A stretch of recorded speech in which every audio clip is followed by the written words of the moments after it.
Yo, what's good, gang? Thanks for tuning in. It's just my reactions. We got DMX today. And oh wait, New York and everybody in the industry like DMX, but no joke. Check this out, it's gonna blow your mind. I like being around DMX. DMX was dangerous, man. Straight up like that. Whoever don't like it, bring it, nigga. Bring it. I don't. Bring it. Bring it. In Los Angeles, gangs like the LA Crips expect rappers to check in, leading to confrontations in many cases. But when they tried it with DMX, they realized his dangerous reputation was real. And nobody in this nigga crew running behind him to stop this nigga. So I'm like, whoever this nigga is, he official.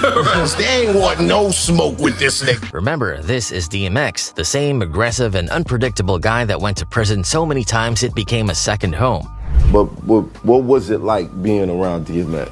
DMX was dangerous, man. When you around him, he's like, you don't know what's gonna happen. You know what I mean? Very unpredictable. Checking in. For a long while now, gangs extorting rappers has almost become normal, and they even gave it a name, checking in. Just listen to Big U, who's known as one of the main enforcers of this so-called check-in system and currently is behind bars for it. He straight up said it's mandatory for rappers to check in when they're in certain cities. We in LA. When I go to Chicago, I respect Chicago wholeheartedly. I check in. When I go to Atlanta, I check in. And I don't think nobody is safe. I know dudes right now from LA who are actual gang members who have been robbed for their jewelry. He even tried to break it down using an analogy, comparing it to military airspace politics, like you can't just fly through certain areas without permission. The United States of America and all these countries have what is called airspace. Yeah. If you invade their airspace with a plane, they consider that an act of war. You can choose not to, and it's gonna be a problem. If dudes come and you move it in a certain way, if you choose not to check in, suffer the consequences. But honestly, a lot of people see this as ridiculous because the truth is, these gangs only ask black celebrities and rappers to check in. It's like they're gatekeeping their own community, which is wild. DMX. But if there's one person you really couldn't pull that kind of move on, it was DMX. Trying to force him to check in? Yeah, that was probably a big mistake. DMX was a different breed. Wild, raw, and absolutely fearless. Fat Joe even told this crazy story once. He, DMX, and Big Pun had just finished a show and stopped at a gas station. Out of nowhere, a guy walked in wearing a chain and DMX straight up robbed the dude right there in the gas station. That's the kind of energy he was on. We had a show, me, him, and Big Pun in Brooklyn.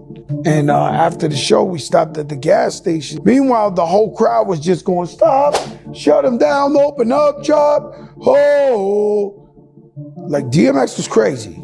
And then there's Aries Spears' story. According to Aries, he was at an event trying to promote his comedy CD. He was going around asking celebs to endorse it, including DMX. But apparently, DMX wasn't too happy about the impressions Aries used to do of him. And at this time, I had my comedy CD, and I did a bunch of skits where I did prank phone calls as rappers. And I saw Busta Rhymes, I saw this person, that person. So I put him on camera saying, yo, you gotta cop my man Aries Spears shit, blah, blah, blah, blah, blah, blah. All good. I see DMX and yo, X, he goes, Doug, I need to holler at you. So DMX told him they needed to talk and led him into a locker room. Suddenly, almost 30 guys followed them in, forming a circle around Aries and DMX. Then a bodyguard slammed the door shut and stood in front of it. We go into the locker room. And there's one entrance in and one entrance out. So me and him go in there, and about 27 niggas follow suit. And they make a circle around us. So it's just me and X in the middle. And then the bodyguard comes in and then slams the door where you could leave and stands in front of it. DMX started questioning Aries about the impression, and Aries tried to explain it was all in fun, no disrespect. When he was like, Dog, I heard you, my voice, huh? Heard you doing some things with my voice. It was good. I said, oh, no, it's all complimentary. You know, ain't nothing crazy. I'm not disrespecting you or nothing like that. Then Aries tried to pitch his CD like he was doing with the others, and DMX was like, come to my hotel later, let me hear it. If it's good, cool. If it's not, and then he growled. But like everybody else, can I get you on camera endorsing my shit? He was like, Doug, I tell you what, come to my hotel tomorrow, let me hear it. If it's good, yeah. If it's not, According to Aries, what really freaked him out was that after DMX said this, he then pulled out a razor blade from under his tongue. And what really fucked me up was after he went, then this nigga pulled a razor blade out from under his tongue. Oh. I've been black my whole life. I'm not that black. the gift that you have to be able to put a razor blade in your mouth, talk, move your mouth, your tongue, and you don't cut yourself? According to Aries, after witnessing all that, he didn't even bother showing up at the hotel. And when he, between the razor blade and the come back tomorrow, I never saw that. You never went to that hotel room. Nah. Jay Pharoah has his own story too. He said they were on stage performing with DMX, and DMX was so hyped and throwing fists in the air that he accidentally punched Jay right in the face during the set. So we on stage, right? And we doing Party Up and we killing it, you know what I'm saying? DMX accidentally snuffs me.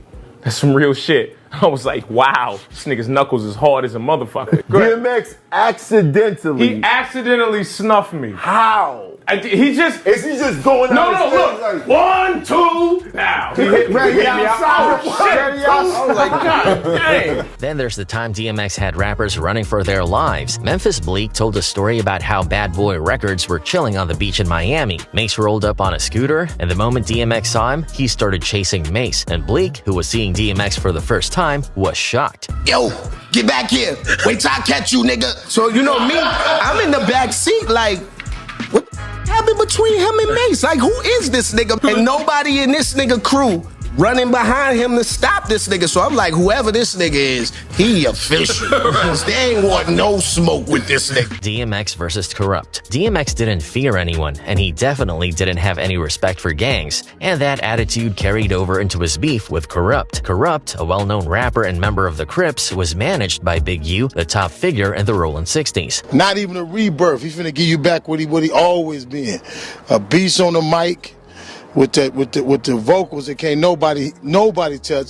He gonna make you go get the dictionary to understand every word he just spit too. But DMX didn't care about any of that. In fact, things got so serious that Corrupt ended up being the target of a hit that left 2 of his bodyguards dead, and Corrupt barely escaped with his life. Rumors quickly started circulating that DMX might have been behind it, and considering his wild reputation, a lot of people believed it. Let's take it back to the early 1990s. At the time, DMX was the undisputed underground king of the New York rap scene, while Corrupt was just starting to make a name for himself on the West Coast. In 1992, when he was only 19, Corrupt and his close friend Daz Dillinger signed with Death Row Records. Together, they formed the Dog Pound, with Corrupt repping the Rollin' 60s Crips and Daz repping the Rollin' 20s Crips from Long Beach, California. Not long after, the Dog Pound expanded into a larger crew known as the Dog Pound Gangsta Clique, which included heavyweights like Snoop Dogg, Nate Dogg, and RBX. The crew first hit the scene in a major way when their appearances on Dr. Dre's classic 1992 album The Chronic. They continued making waves in 1993, playing a big part in Snoop Dogg's legendary debut album, Doggy Style. Corrupt and Daz appeared on several tracks and skits, solidifying their place as a key part of Death Row's success. By 1994, the Dog Pound was ready to step into the spotlight themselves. They kicked off the rollout for their debut album, Dog Food, with a single, What Would You Do? The track was a hit and even earned a Grammy nomination in 1996 for Best Rap Performance by a Duo or Group. Have you ever heard of a slaughter? I oughta start dipping, sipping on that ST gets me to tripping. When Dog Food finally dropped on October 31st, 1995, it debuted at #1 on the Billboard 200, selling over 270,000 copies in its first week. The album's success cemented the Dog Pound as one of the hottest duos in hip-hop. By 1996, Corrupt's personal life was heating up as well. He started dating Brooklyn rapper Foxy Brown, and by 1997, the two were engaged. Meanwhile, on the East Coast, DMX was beginning his meteoric rise. After signing with Def Jam, he dropped his debut single Get At Me Dog in February 1998. The song was a hit, peaking at number 39 on the Billboard charts, and made it clear that DMX was a force to be reckoned with.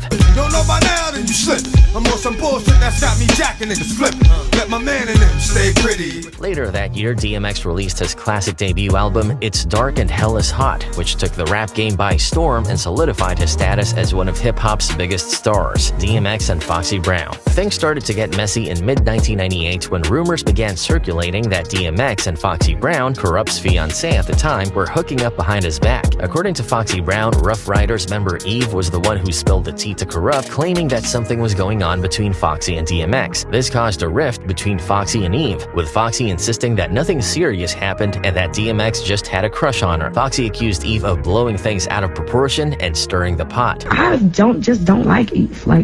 I don't like her. It has nothing to do with music. It's something that she did that was very disrespectful. The timing of the rumors didn't help either. Both Foxy and DMX were signed to Def Jam and were on the Survival of the Illest tour together that summer. In December 1998, DMX dropped his second album, Flesh of My Flesh, Blood of My Blood, which quickly became a classic. One track in particular, Bring Your Whole Crew, sparked rumors of subliminal shots aimed at Kurupt. DMX's lyrics talked about being out for blood and mentioned the Crips being at war, an obvious jab since Kurupt was a known Crip. In the same song, DMX questions how much trash someone could talk with his lips on the floor, calls someone a B, and even refers to a fake pit. Fans speculated this was a dig at Kurupt, tying it to the dog pound and comparing Kurupt to a fake pit bull. DMX goes on to rap about wanting to choke and kill someone, with many interpreting it as a warning for Kurupt to back off before things got serious. While none of this was confirmed as a direct diss, the timing made it hard not to connect the dots. By 1999, the tension between DMX and Kurupt started heating up for real. After Kurupt got word that DMX had been hanging out with his fiancée, Foxy Brown, behind his back, things escalated quickly. On January 26, 1999, Foxy dropped her album China Doll, which included a track called Dog and a Fox featuring DMX. This collaboration not only confirmed that Foxy and DMX were spending time together, but also allegedly rubbed salt in Kurupt's wounds, because according to him, the concept for the song was originally meant to be a duet between him and Foxy. If true, this would have been a serious betrayal, adding fuel to the fire. So was you and X issue actually over her? Totally. Oh, so X was messing with her when y'all was together? Totally. Then she took one of my concepts. We was gonna make a record called The Dog and the Fox. No. Yeah. Wow. And then she went and did it with Earl. Kurupt versus DMX. At the same time, Kurupt was working on his second album, The Streets Is a Mother, and decided to address the situation head-on. He recorded a track called Calling Out Names, which served as a diss aimed at several people, including DMX, 50 Cent, and Ja Rule. The track leaked a few months before the album's official release and instantly stirred controversy. In the first verse, Kurupt takes aim at DMX, referring to him as a mother effing D, mother effing M, and declares that the only X he acknowledges is Exhibit or RBX. He accuses DMX of trying to snag his B, Foxy Brown, but says DMX can keep her, calling both DMX and Foxy to be getting rich. Kurupt doesn't hold back, warning DMX that if he ever sets foot on the West Coast, he'll be stripped and beaten all over a female. Kurupt even brags that he's moved on with a new girl because his old one, Tweet, another jab at Foxy and the drama surrounding her. In the second verse, Kurupt shifts his attention to Rough Riders, making it clear he doesn't have love for anyone in the crew except Eve. This praise for Eve seemed to confirm Foxy Brown's claim that Eve was the one who told Kurupt about her and DMX. Kurupt then fires off more shots, saying F Rough Riders, F the Firm, and F Belly.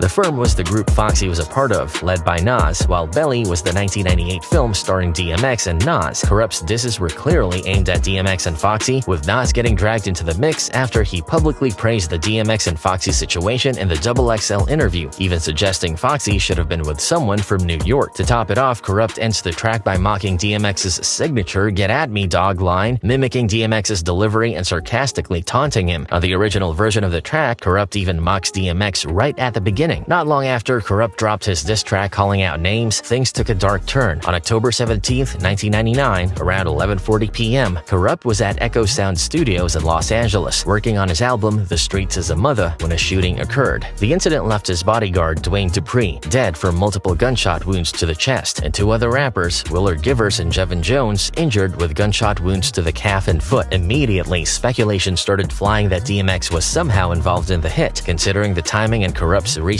diss track. However, a spokesperson for DMX quickly responded to clear his name, stating, "DMX is in Miami recording his album. It is unfortunate that an act of nature happened. DMX is not knowledgeable of this. I just got off the phone with him." DMX himself also denied any involvement in the shooting. Kurupt. He killed two of his bodyguards. They're trying to kill him. Killed two of his bodyguards. They blamed it on me because he made a song about me. Even though nobody really heard the song. You know, being that he made a song about me, I had to be the one doing it. I'm not pissed off and a whack. But despite his denials, whispers about his possible connection to the incident didn't completely die down, given his reputation and fiery personality. A month later, on November 16th, 1999, Kurupt dropped his album The Streets Is a Mother. As expected, the controversial track Calling Out Names was included, featuring all the disses aimed at DMX. But Kurupt didn't stop there. On another track, Who Ride With Us, he took things a step further. At the end of the song, there's a skit where Kurupt is flipping through fictional radio stations. One of the stations features a parody of DMX, complete with someone imitating his voice, adding another layer of mockery to their beef. Blood! If I bleed, blood! Who I am, who I be, till I die! Not to be outdone, DMX fired back in a big way. On December 21st, 1999, he released his third album, And Then There Was X, which included one of his most iconic hits, Party Up Up In Here. While many people know it as a club banger, the song is widely believed to be a diss aimed directly at Kurupt. From the opening lines, DMX makes his intentions clear. Y'all go make me lose my mind up in here, up in here. He's threatening all the cowards and takes a swipe at Kurupt's crew, saying they could get done with dumb quick. Some fans believe this line eerily references the Echo Studio shooting, with DMX rapping about a gun clicking and fights breaking out over some dumb ish. Alright, all your men that been to jail before, suck my dick, and all them other cats you run with, get done with, dumb quick, they go to gun click, 911 shit, all over some dumb shit, ain't that some shit? The second verse gets even more personal. DMX calls out rappers, saying they're nothing but characters and not even good actors, which many interpreted as a shot at Kurupt. He goes on to call someone whack twisted and drags Kurupt's personal life into it, referring to Foxy Brown as a hoe. The good actors, what's gonna be the outcome? It's out of all the factors. You whack, you twisted, your girl's a hoe. DMX also vents his frustration over men fighting over women who don't belong to them, another direct jab at Kurupt and the Foxy Brown drama. In the third verse, DMX ramps up the aggression, saying he's going to shut someone up permanently. You keep running your mouth, you gon' blow your lung out. He even hints at making someone go missing, which only fueled the rumors that DMX had something to do with the Echo Studios attack. I'ma blow his lung out. Listen, your ass is about to be missing. You know who gon' find you? Some old man fishing. What made Party Up such a devastating response wasn't just the lyrics, it was the song's success. It became a global hit, blasting in clubs, on the radio, and in movies. For Kurupt, hearing DMX mock him on such a massive platform must have been humiliating. It was a strategic move by DMX, proving that sometimes winning a beef doesn't require more diss tracks, it just takes making a hit that dominates everywhere. Fast forward to January 17th, 2000, DMX was at the American Music Awards, held at the iconic Shrine Auditorium in Los Angeles. During the event, he made an appearance in the press room where he answered a series of questions from reporters. Naturally, someone brought up the lingering beef between him and Kurupt, and DMX said there wasn't any issue between the two of them. Two questions. How are you dealing with the conflict with Kurupt? All right. First of all, there is no conflict with Kurupt. You know, so I'm not dealing with anything. It was a surprising answer, to say the least. After all, Party Up seemed to contain lines that many believed were clear shots at Kurupt, and the tension between the two had been buzzing in the industry for a while, so why the sudden downplay? Some thought it was DMX's way of brushing Kurupt off, refusing to give him any attention. Others speculated it was a calculated move, possibly to divert attention from the rumors linking DMX to the shooting outside Echo Studios. Kurupt, for his part, stayed relatively quiet during this period. Despite Party Up becoming a global hit and playing in every club and radio station, Kurupt chose not to respond with another diss track. Instead, he took a different approach. On July 17, 2001, he dropped his album Space Boogie Smoke Odyssey. One track, Just Don't Give a F, addressed the lingering feud. In the song, Kurupt let it be known that he was ready to squash the beef with DMX. But that wasn't quite the end of their story. A few years later, on August 23, 2005, Kurupt released his album Against the Grain. One track, Speak On It, reignited some of the old tensions, albeit in a subtle way. In the song, Kurupt spoke on people comparing rappers like 50 Cent, Ja Rule, and DMX to Tupac. He firmly shut those comparisons down, saying there would never be another Tupac. Then, in a direct call-out, he mentioned DMX by name, saying he wasn't the new Tupac either. Ain't no new motherfucking Tupac, nigga. DMX ain't the new Tupac. Well, there it is, gang, from the top hitters in the industry, explaining how DMX used to go all the way in prime time like a big dog, you heard me? Y'all drop that comment below. Thanks for tuning in. Don't forget to hit that subscribe button. Guy.